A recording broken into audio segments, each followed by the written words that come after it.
তাদেরকে নির্মমভাবে হত্যা করা হয়েছে এই জন্য। আপনি কোন জায়গা কুত্তের মতো আরে সমস্যা না থাকে, সমস্যা না থাকলে এইগুলো বলে আজকাল জামানায় আমি যদি করিও তাও তো আমি অত ই করি নাই, আমি প্রকাশ্যে জি আমি 2টা খতম দিছি তার জন্য, হ্যাঁ খতম দেশে করে না সারা বছর কোরআন শরীফ খতম দেশে। তার সপরিবারের জন্য।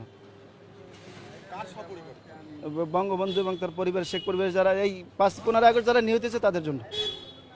আপনারা এগুলো সরাবেন নাকি আপনারাও তার সাথে পাগল হয়েছে?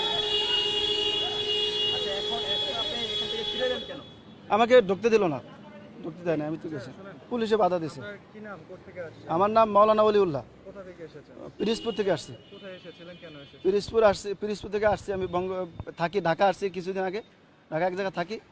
তো আমি তাকে খুব ভালোবাসি, বঙ্গবন্ধুকে খুব ভালোবাসি। আমার তো নাইমে যেতে ইচ্ছে করতেছে, আপনি নাকি গাড়ি নেবেন নাকি নাইমে আসছি এখানে তার বাড়িটা জিয়ারত করার জন্য আসছি। মাথায় সমস্যা, এটারও যদি মাথায় সমস্যা নাই তো তাহলে আমাদের তো সমস্যা সাথে আসছি জিয়ারত করার জন্য আসছি এবং তার জন্য খতম করে দোয়া, এখানে দোয়া করার জন্য আপনাদের তো আসছি। সমস্যা, আমি তো দেখছি আপনাদেরও সমস্যা, আপনাদের সমস্যা না তো তার সাথে এরকম কোন করেন? অত্যন্ত খারাপ লাগতেছে, আমি খুব কষ্ট লাগতেছে, দেশের জন্য সবকিছু করলো, তার জন্য আজ এই অবস্থা। নাম